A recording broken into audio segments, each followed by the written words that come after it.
Fuel for Chomish. There were lots of trucks and coaches in the yard, and Chomish worked very hard pushing and pulling them into their right places.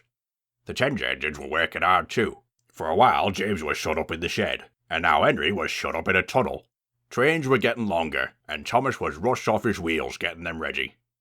Chomish barely even had time to refill his tanks and bunker.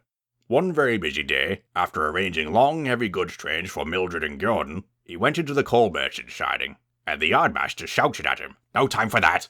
Charlie and Sid were quick to object. "Thomas needs coal, or he can't move." The yardmaster didn't say much after that, but it was clear to Chomish and his crew that he was very impatient with the refueling process. Chomish was cross when he noticed that the yardmaster didn't object when the big engines came into the yard to refill their tenders. "You're taking up too much space," he grumbled to Gordon one day. Gordon took no notice, but Thomas wasn't wrong. Some days there were so many coaches and trucks in the yard, some had to be shunted into the coal merchant's siding, so Thomas couldn't refill his bunker anyway. "Whatever will Sir Topham Hatt say if I stalled?" he wondered. Sid started overloading Thomas's bunker early in the morning. It helped a little, but lumps of coal would always fall out during the day. One day Thomas's overloaded bunker didn't even last him until midday. When Eunice pulled into the big station with a parcels train, Thomas's bunker was nearly empty, and his fire was beginning to fade. "Not to worry, Thomas," said Sid.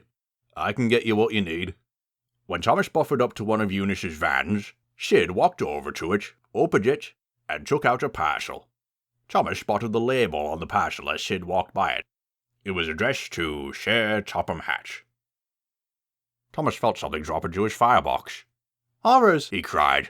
"Did you just throw Sir Topham Hatt's parcel in my fire?" "It's quick and it won't hold us up," said Sid. "But come along, Thomas," said Charlie. "We're very busy today." As Thomas took the vans away, he could see Eunice smirk. "When Sir Topham Hatt finds out," she hissed. Thomas didn't mind the hard work now. He didn't even look around as he darted in and out of the big station with train after train. He was sure that if he seemed too busy to stop and chat, he wouldn't get any questions about the missing parcel. But this didn't last long. Thomas never saw me standing on any of the platforms, but as he was pushing some cattle trucks into a siding, there I was watching him. "How are you getting on, Thomas?" I asked. "Fine." But Eunice was resting in the other siding.